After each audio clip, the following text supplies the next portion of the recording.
I noticed things going downhill, my balance and my strength. It was getting hard to get up off the floor. And I thought, I don't like this at all, but is this just aging? Is there nothing I can do? Live from the Never Too Late stage in sunny Sarasota, Florida, it's the Never Too Late Show! Tonight's guest proves it's never too late to reinvent yourself and do what you love. And now, helping women turn what now into watch this. Here's your host, Teresa Rowena. So happy to have you here today with us, Patricia. I'm so thrilled to be here, Teresa. So, Patricia, before you started Fierce After 45, what was your relationship with your body and aging? What was that like? Yeah, that's a really good question. I realized in my late 40s and early 50s that I was sedentary, I was overweight. I noticed things going downhill, my balance and my strength. It was getting hard to get up off the floor. And I thought, I don't like this at all, but is this just aging? Is there nothing I can do? And then I found a book called Younger Next Year. It's just a nice, simple outline of you can actually feel younger next year if you get in some more physical movement and if you eat mostly real foods from nature and cut down the processed foods. So in late 2013, I said, okay, this is what I'm going to do. I'm going to start moving my body an hour a day, and I'm going to start a food journal, just a simple notebook, and write down what I'm eating and start cutting out the processed foods. And I did that. And a year later, it was pretty amazing. So I had lost 43 pounds, and it was about a pound a week. And I could do things that I had never done before. So I was the chubby kid, young for my grade, picked last in gym class. I didn't identify with sports or exercise or anything. That's not for me. But now at age 52, I'm running a 5K, and it was pretty amazing. And then I remember in the fall, I was washing my windows. And I'm like, whose arm is this? It can just stay up forever. Like, whoa, this is amazing. So I got really excited. I want to go back to that moment when you were having trouble getting up off the floor. It was a key moment for me. I lost 43 pounds, so I had more on me than I do now. And I just noticed looking down, if I dropped a pencil or something, there was an ugh feeling. Ooh, I got to get down there. That means I got to get back up. Yeah. And that isn't so easy. And I realized, is this how I am going to be from now on? There's probably a lot of women who are listening and watching right now that maybe feel the same way, that maybe it's too late for me. What would you say to them? That's what I'm so excited about now. So coming to the present, I'm leading all kinds of classes and workshops and coaching clients. And that's exactly what I'm trying to work with people on. That they might come in with a mindset like, I just have to deal with this. I've lost this ability. And sometimes that's true. Like you might have a chronic condition or orthopedic condition or something that really stops you or hinders you from doing a certain thing. But we try to find ways to work around it. Let's say with balance, for example, you might have an inner ear condition that impacts your balance, and that's a medical thing, and nothing we can do about it. But we can work on your core stability, and we can work on your leg strength for picking up one leg, and all sorts of things we can do. And it's really exciting when you see somebody just get that moment like, hey, my balance is better. What do you think is the story that women are saying to themselves? What's the belief that they have that needs to change, that needs to shift? Well, I think it's not only women, it's just our entire society has a narrative of decline. And if you just look in the birthday card aisle, and then in social media, you see like the super agers, like a 91-year-old snowboarding or something like that. But that's not really a realistic aspiration for a lot of people. So I think we need to change the story about inevitable decline, like we're going downhill and there's nothing we can do about it, to a much more realistic picture. You can see that graph, but you can improve strength through modest training at any age. You also said something else that I thought was really interesting. You said you got curious. You got curious about if it could work for you. I love that. I think that curiosity is one of the most powerful states of being that there is, that in terms of opening up new possibilities. Can you remember if anything happened in that moment that made you go from hopeless to maybe I could do this? I do. And I agree with you about curiosity. I think it really served me well that I was coming from a spirit of curiosity, experimentation. The threshold moment for you was seeing a picture of yourself. Is that right? Yeah, it was a combination. It was that getting up off the floor thing. It was more of a conscious choice than an emotional decision or reaction. Yeah, it was like, okay, let's try this. Nothing to lose, right? I can always stop if it doesn't work. Yes. And then you started going to classes. What was it Right. like walking into that first class? I had been going to local rec center and doing the aqua aerobics, but once a week. And I liked it and it made me feel good. The aqua aerobics, they play music and we just kind of thrash around. Some people were just there talking, some people were really moving. We had a range of ages, we had men too. So then a gym opened near me and a friend recommended it. And I saw that they have a small pool and they have water aerobic classes. So I joined the gym and I started going to the water aerobic classes 3 times a week. I felt good in the class. I'm a water person. I would look forward to it and I enjoyed it. So then I put a little knee brace on and I started walking for an hour on the days that I didn't go to water aerobics. And then the other water aerobic students started saying, oh, you like this aqua Zumba, then you'll probably like regular Zumba. And then we started jokingly calling it land Zumba. But I was like, no, I'm so uncoordinated and I can't dance and I'll be so embarrassed. I'll never do it. And then just imagining 6 months later, I was in the front of the class jumping around. What made the difference for you, that resistance that you had, and what had you go ahead and take the step and take that land Zumba class? Students really helped me. So it was a little peer pressure that they encouraged me that, oh, you're going to like it. It's okay. You can stand in the back. So I start out in the back. And then a month or two later, I start getting it. And I said, I want to see better. So I moved up a little bit, moved up to the middle of the room because I want to see the teacher and do what she's doing. But they have big mirrors. And there was a moment that I caught sight of myself in the mirror. And I'm like, who is this person? She looks pretty decent. I love that. I love that. It just did damage to your whole self-image about who you were. How did that impact your attitude? It was exciting. It was like, this is working. Yay, this is amazing. It was about then that I started noticing abilities that not only didn't I have when I was 50, I didn't have them when I was 35 either. So it really kind of blew open my world about what was possible. And the thing about it is that none of these things are big, giant happenings. They're all just little bitty moments in time that changes everything. What do you think was really changing in you? I think I was changing my identity, really. Not my entire identity, but I just had these fixed ideas. I'm not coordinated. I'm not very strong. I'm not going to play sports because I'll let everybody down, because that was an old story from high school before. I just didn't think of myself as really a physically competent person, although I could go on a hike, I could ride my bike, I could do chores around the house, but there was a narrowness in my physical mindset. I also shifted my way of eating to more natural foods. When did you start sensing that this was more than just your own personal health journey? So I had to move to Mexico. My husband was in the US Foreign Service and we got a posting to Mexico. And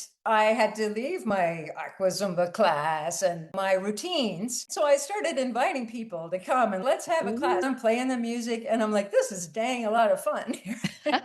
Love it.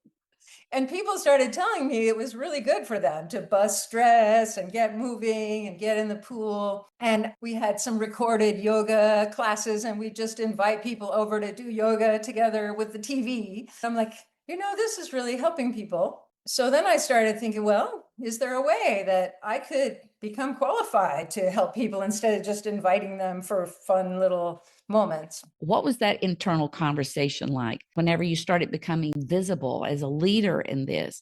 What I was doing before was translating, editing, tutoring kind of thing, sitting at the computer.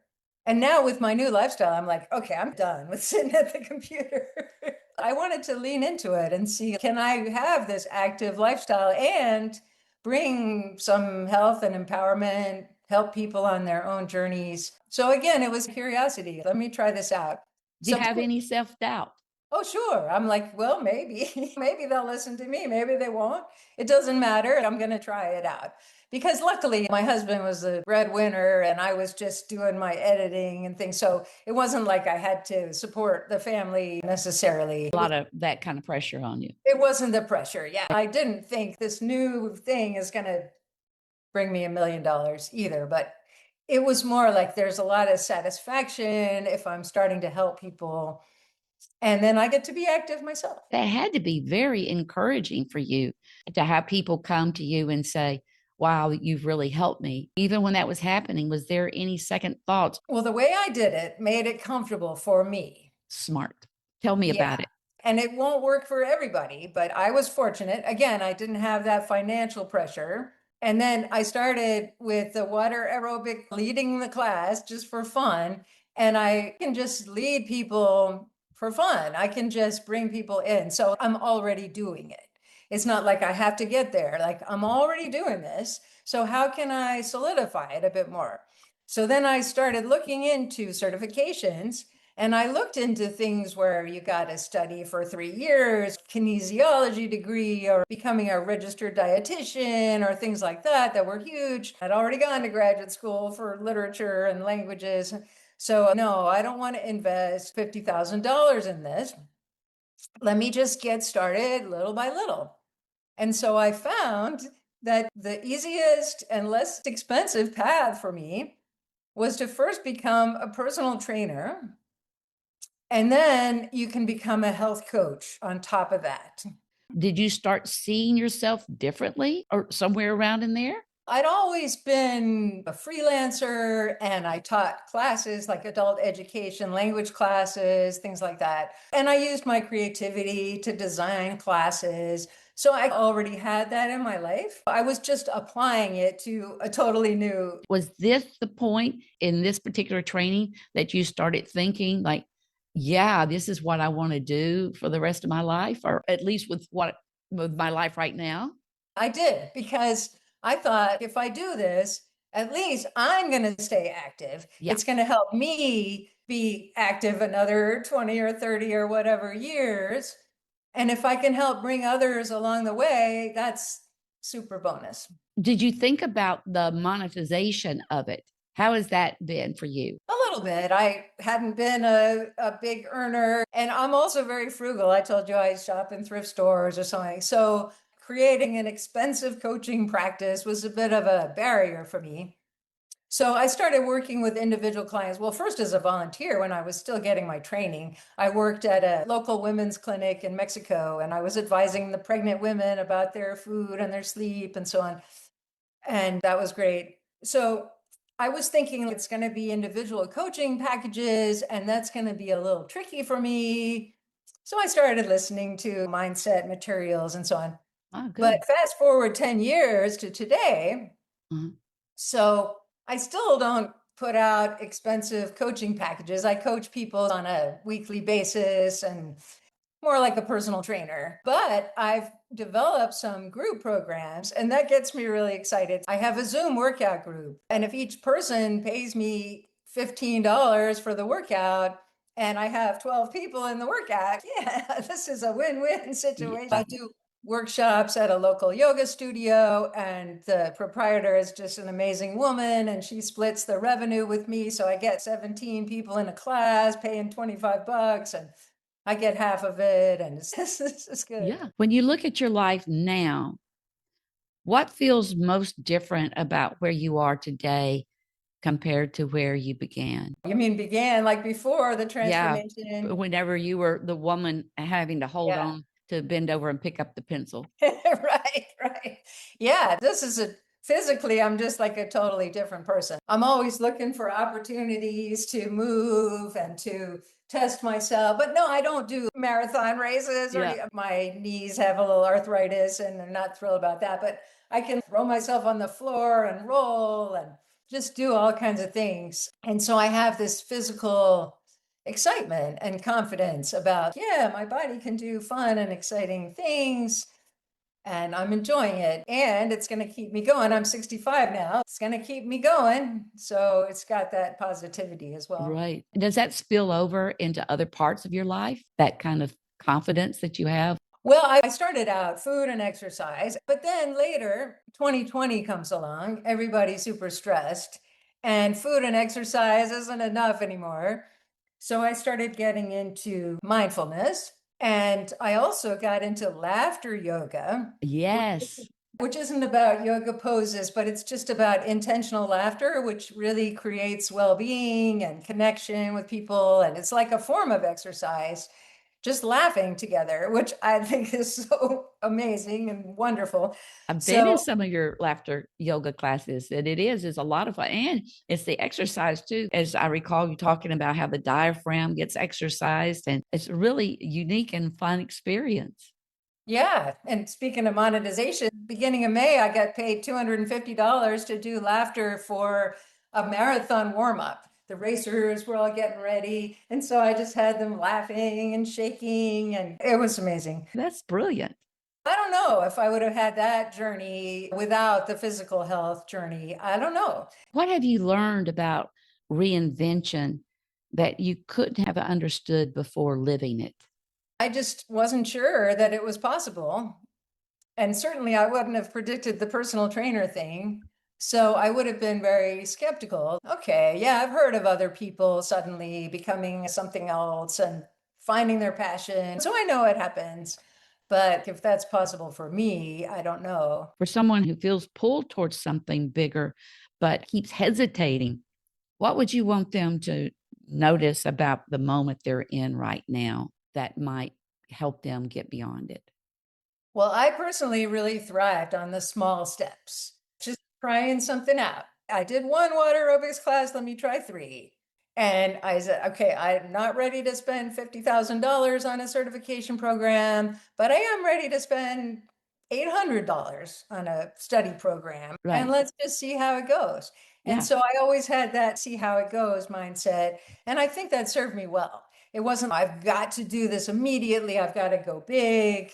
That probably would have been too scary for me. So I've heard that in each one of your steps, there has been new insight, new visibility, new information, and a shift in your own being that has allowed for the next step. It was really important that I was open to the signposts from other people. The participants encouraging me to go to the land Zumba class, or the people in my pool saying, hey, this is great. You're helping us with water aerobics. And then later, I started going to personal trainer conferences and I linked up with some colleagues who were doing amazing things. So they were encouraging me to, there's a certification called functional aging specialist. And I wouldn't have known about that or thought about it without them. And so just being open to other people noticing things like, hey, have you thought about going in this direction? And I'm like, okay, maybe. I hear that time and time again in my interviews, how important other people were in the process of their development. Yeah, and we have a network of colleagues. We call ourselves the OATS, the Older Adult Training Sisters. That's beautiful. I love it. And I we love have it. networking calls every 2 weeks, and we're scattered around, but we help each other. And without them, I wouldn't be where I am. I want you to tell the listeners how to learn more about you. We're going to have the information in the show note. I'd like for you to also, what's a good way for people to get in touch with you? So it's Fierce After 45 is my business name. And I have a website, fierceafter45.com. And then I have a Substack where I write a blog that you might enjoy. I also do a lot with finding female friends over 50. So if anybody's in that group, it's a nationwide free. They have Zoom events and we also have local chapters. That's a great place to find me. I do free pelvic floor strength workshops on finding female friends over 50. Those are great places to find me. Indeed. And like I say, we'll put everything down in the show notes so people will be able to find you that way. Patricia, it's just been such a pleasure to have you on the show. You're so inspiring. And the fact that you don't have to leap a building in a single bound, you can just take it step by step. And who knows what's going to unfold in front of you. Yeah, it's been steps and expansions and excitement. Thank you so much for being here today. I'm Teresa Bueno. This is the Never Too Late Show, and we'll see you next week.